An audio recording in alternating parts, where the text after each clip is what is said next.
Welcome student. तो आप लोग देख पा रहे होंगे यहाँ पे एक क्वेश्चन लिखा हुआ है जो कि जैकोबियन रूल्स के अकॉर्डिंग इसको सॉल्व करना होगा।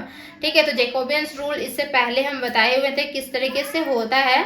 तो नॉर्मली क्या होता है कि दो वेरिएबल रहेगा तो उसके साथ दो फंक्शन रहेंगे, तीन वेरिएबल रहेगा तो तीन फंक्शन रहेंगे। तो यहाँ देख पा रहे हैं क्वेश्चन में तीन वेरिएबल होगा, हमारा u v w है। ठीक है, तो तीन फंक्शन है तो x y z हमारा वेरिएबल है। बस हमें निकालनी क्या है, तो जैकोबियंस निकालनी, Jacobians of u v w निकालनी है। ठीक है, इस चीज को हम लोग लिख सकते हैं और तरीके से Jacobians of u v w। ठीक है, प्रीवियस लेक्चर में हम बताए हुए हैं। तो ये फाइंड आउट करनी है, किस तरीके से फाइंड आउट करेंगे वो हम लोग आज सीखने वाले हैं। तो चलिए स्टार्ट करते हैं। उससे पहले जो भी मेरे चैनल पर नए चैनल को सब्सक्राइब कर लीजिएगा और वीडियो अच्छा लगता है वीडियो को लाइक कीजिए, फ्रेंड्स में शेयर कर दीजिए। आप लोग सॉल्यूशन देखिए, सॉल्यूशन किस तरीके से होगा। गिवन जो हमारा दिया हुआ है वो हम लिखेंगे, गिवन u का जो वैल्यू है 1/x, v का वैल्यू है x² y में y एंड w का वैल्यू है x plus Y plus Z Y square, ये वैल्यू है। ठीक है ना, तो हमें क्या करना होगा, फाइंड आउट करनी है दिस वन, बोल सकते हैं del u v w and क्या है किसके रिस्पेक्ट में, x y z के रिस्पेक्ट में। इसी चीज को हम लोग लिख सकते हैं j of u v w। ठीक है, तो क्या करेंगे, फर्स्ट है मतलब उसको निपटाना होगा। फर्स्ट को डेल u अपॉन में डेल x, फिर डेल u अपॉन में क्या होगा डेल y, फिर डेल u अपॉन में क्या होगा डेल z। फिर क्या करना है, v को निपटाना है तो डेल v अपॉन में क्या होगा डेल x, फिर डेल y, फिर डेल v अपॉन में क्या होगा डेल z। फिर क्या करना है, w को निपटाना है, डेल w अपॉन में क्या होगा डेल y, फिर डेल w अपॉन में क्या होगा डेल z। सिंपली क्या करना है, पार्शियली डिफरेंशिएट करना है। ठीक है, तो पार्शियली डिफरेंशिएट कैसे होगा, डेल u का वैल्यू यहाँ दिया हुआ 1/x, तो 1/x का डिफरेंशिएशन पता होना चाहिए कि क्या होता है। 1/x का डिफरेंशिएशन पता है ना क्या होता है, -1 में x², ये होता है डिफरेंशिएशन, है कि नहीं। देखिए जैसे कि 1/x को हम लोग क्या लिख सकते हैं, x का पावर -1। ठीक है, तो इसका अगर डिफरेंशिएशन करेंगे तो क्या होता है, गोला गोला कर दे रहे इसको हम लोग लिख सकते हैं 1/x को क्या, x का पावर -1। ठीक है, तो डिफरेंशिएशन में क्या होता है, दिस वन पावर आगे आता है एंड इसके साथ क्या होता है -1, क्या होता है मतलब पावर के साथ क्या होता है -1 और हो जाता है ना, -1 तो क्या हो गया, ये -2 हो गया, बोल सकते हैं -2। और यही x का पावर देखिए -2 को क्या लिख सकते हैं, -2 को x² लिख सकते हैं, डिनोमिनेटर में आएगा। जैसे 1/x को लिख सकते हैं x का पावर -1, तो 1/x² को नहीं लिख सकते हैं x का पावर -2, तो x का पावर -2 को लिख सकते हैं 1/x²। और ये नेगेटिव है तो नेगेटिव रहेगा ही। तो इसका जो डिफरेंशिएशन है del u upon del x का, तो वो इक्वल टू करके हम यहाँ दे रहे हैं -1 अपॉन में क्या हो गया x² हो गया। ठीक है, यहाँ हम समझा दिए। देन उसके बाद क्या है, del U upon del Y, Y के रिस्पेक्ट में। तो del U upon del Y के मतलब क्या होगा कि यू के साथ और वाई वाले टर्म कोई नहीं है, तो वाई वाले टर्म कोई नहीं है तो मतलब क्या हो जाएगा, 0 लिख सकते हैं। ऐसे लिख सकते हैं ना 1/x प्लस यहाँ पे 0y प्लस 0z लिख सकते हैं। तो देख पा रहे हैं कि 0 का यहाँ मीन्स वाई वेरिएबल हमारा 0 है, तो 0 के साथ क्या करेंगे डेल वाई अपॉन में क्या, सॉरी डेल यू अपॉन में डेल वाई। ठीक है, तो y के रिस्पेक्ट में मतलब 0, तो 0 किसी के साथ मल्टीप्लाई होगा तो क्या होगा 0, तो इसीलिए 0 लिखेंगे। z भी नहीं है तो ये टर्म भी हमारा हो जाएगा 0। देन उसके बाद क्या करना है, v के रिस्पेक्ट में डेल v अपॉन में डेल x। तो देखिए यहाँ पर 1/y जो है वो कांस्टेंट टर्म हो जाएगा, है कि नहीं। x² का डिफरेंशिएशन क्या हो जाता है 2x हो जाता है, तो सिंपली बोल सकते हैं यहाँ 2x लिख सकते हैं, 2x y में y। फिर क्या है, y के रिस्पेक्ट में करनी है, y के रिस्पेक्ट में यहाँ x² जो है वो कांस्टेंट टर्म हो जाएगा। फिर 1/y का डिफरेंशिएशन y के रिस्पेक्ट में क्या होता है, y का पावर -1 y। ठीक है, तो क्या होगा, तो -1 में y² हो जाएगा। देन उसके बाद z वाला टर्म इसमें है नहीं तो z का हो जाएगा 0। इसी तरीके से अब w वाला में देखिए x है यहाँ पे, तो x का डिफरेंशिएशन क्या होता है, x का डिफरेंशिएशन क्या होगा, f का डिफरेंशिएशन 1 होगा। कैसे, क्योंकि देखिए d यहाँ w है ना, x के रिस्पेक्ट में 1 हो गया, सिंपल बोल सकते हैं 1 हो गया। ठीक। एंड अब आया y के रिस्पेक्ट में, तो y भी है यहाँ पे, तो y के रिस्पेक्ट में y का डिफरेंशिएशन 1। एंड उसके बाद फिर z है, तो z का डिफरेंशिएशन कैसे होगा, तो y स्क्वायर जो है वो कांस्टेंट टर्म ट्रीट होगा, z का डिफरेंशिएशन 1 हो जाएगा। तो ये हमारे पास निकल के सिंपली आ गया है।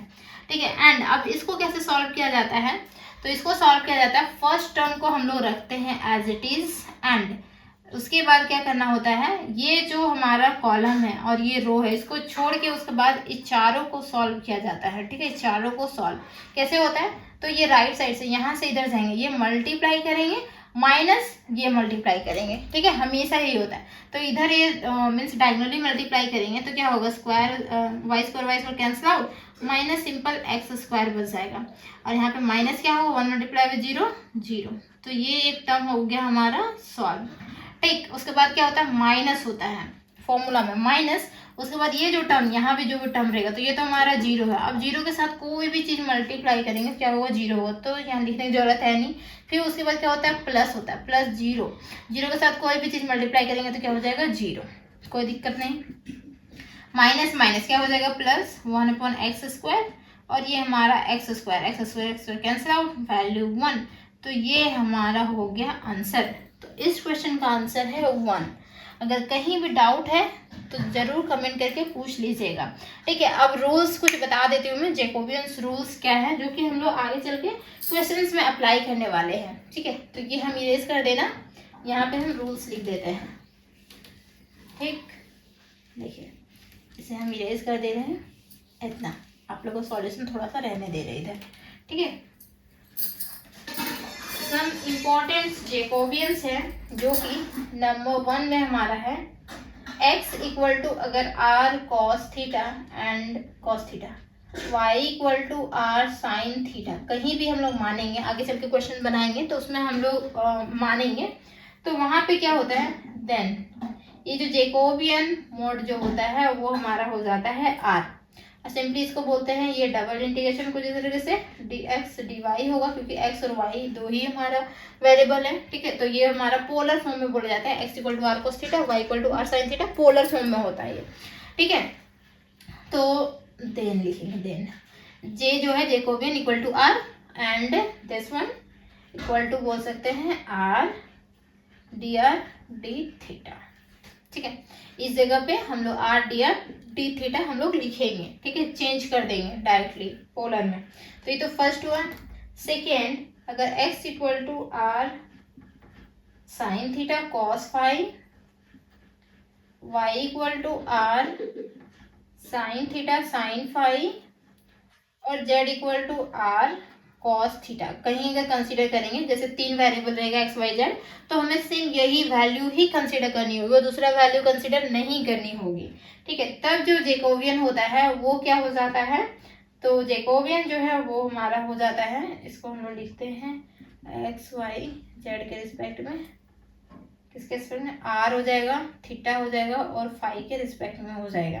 This one r square sine theta इसमें कन्वर्ट हो जाएगा। ठीक है, देन थर्ड वन जो है x equal to R cos theta, y equal to R sine theta, z equal to Z, जहाँ पे हम लोग प्रूफ कर मीन्स पुट आउट करेंगे z इक्वल टू जेड। ठीक, तो ये चीज को जहाँ पे लेंगे उस जगह पे जैकोबियन जो हमारा हो जाती है वो देखिए डेल x y z, वो पता चल जाएगा कि आपको एक्स वाई जेड यहाँ पे क्या लेना है, मतलब किस जगह पे ये वाला टर्म लेना है, किस जगह पे ये वाला टर्म लेना है, वो कांस्टेंट के अकॉर्डिंग पता चलेगा।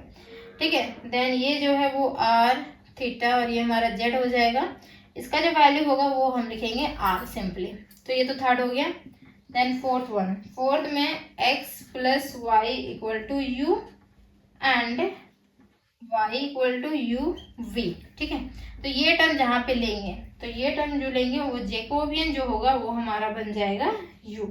तो ये 4 वैल्यू था, एंड एक लास्ट वैल्यू है, 5 वैल्यू है हमारे पास। ठीक है, फिफ्थ वन हम यहाँ लिख देते हैं, इसे इरेज कर देंगे, 4 हो गया। फिफ्थ वन यहाँ जो है वो x plus Y plus Z equal to U, फिर y plus Z equal to U V, and एक हमारा होगा z equal to U V W. ये टर्म जहाँ लेंगे वहाँ जो जैकोबियन होगा वो हमारा होगा u स्क्वायर v हो जाएगा। u और v में दिख रहा होगा ना अंतर, v में हम पूछ निकाल दिए, ठीक है, और u नॉर्मल रखें।